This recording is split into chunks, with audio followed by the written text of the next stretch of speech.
Nicholas Coffee. Papa Nicholas Coffee. Roasted fresh daily in Batavia, Illinois. This is Chicago's Morning Answer with Dan Proft and Amy Jacobson on AM 560. The Answer.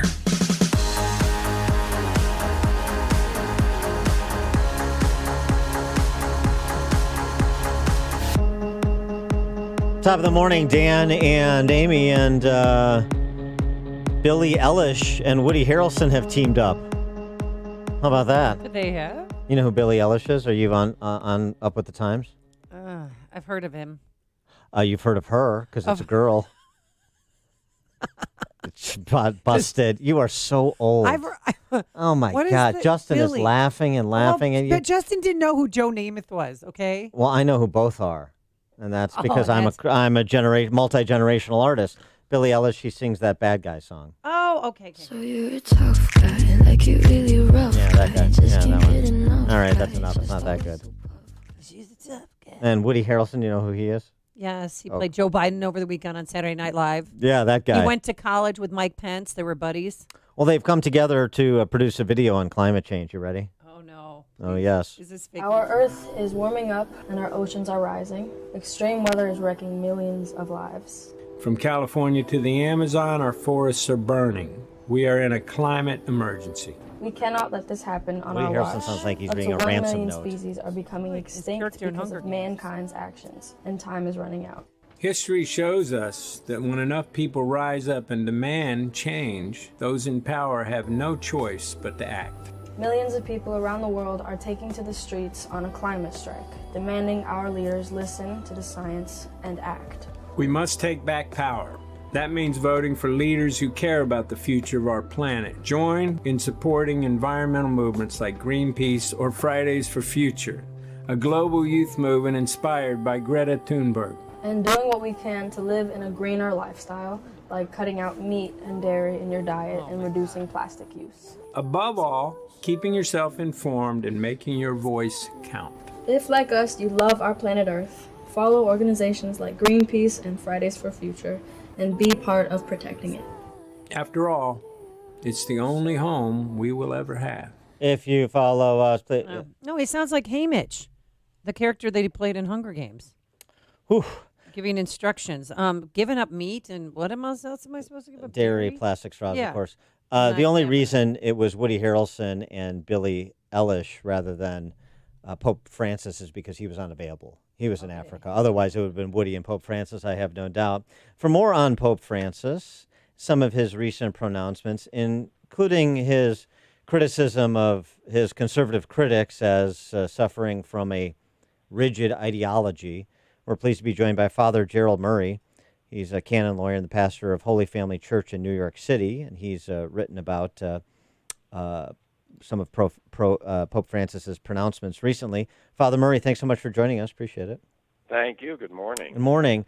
Pope Francis saying that he's not afraid of the schism in the Catholic Church in the United States, led by conservatives. He sees a rigid ideology opponents use to mask their own moral failings. I guess Catholics like me who aren't climate hysterics or don't believe the government should be setting wages are rigid ideologues masking their own moral failings. Well, I have a problem also with what the Pope said, and it's not, I think, a good idea for him to be talking about schism coming from America, because American Catholics are very loyal. On the other hand, there's no obligation as a Catholic to agree with every political stance that the Pope takes. So if he's a climate change proponent and wants to change the economic system, you can disagree with him on that respectfully, but forcefully. You can say, no, Holy Father, we don't agree with that. Mm-hmm. Right, and so that's why I'm a little perturbed as a Catholic by his discussion, not only of that, but also sort of some of his other particular bugaboos that he likes to pontificate on, and that would be clericalism as well. Could you characterize his views on clericalism and how Catholics, conservative Catholics like me, should understand them? It's a difficult concept for me to understand because the Pope, for instance, blames the sex abuse crisis of clergy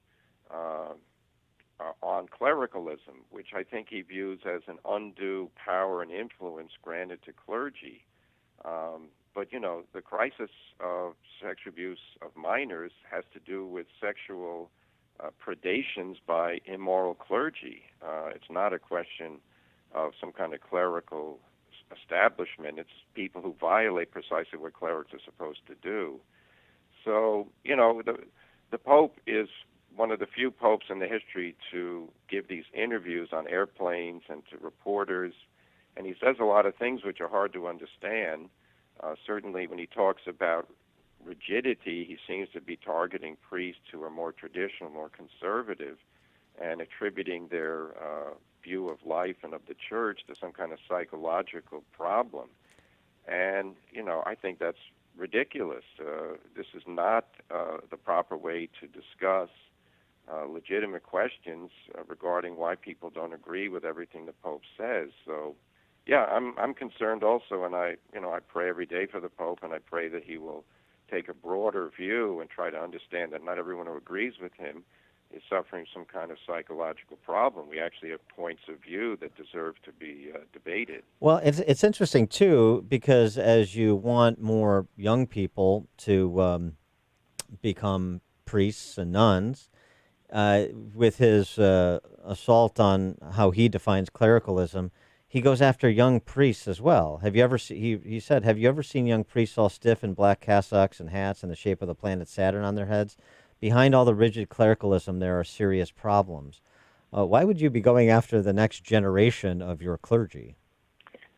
I agree. I shake my head when I hear him say that. Younger priests who are more traditional, who like the traditional way of wearing a cassock and wearing, the Roman hat, the hat that's sort of like a Saturn planet, it looks like. But that's neither here nor there. If a priest is dressing as a priest in a traditional way, he deserves respect. He deserves praise. He's doing what's good. I think the Pope has indicated over time that he thinks priests who are more traditional conservative suffer this condition of rigidity, and he's uncomfortable with that because he thinks it's psychological problems entering into the church. And I say, Holy Father, I think you've misperceived it, you've misunderstood these men. They deserve to be respected. And, young men who dedicate themselves to the priesthood these days, there are not that many of them, and we need to encourage them, I think, not criticize them.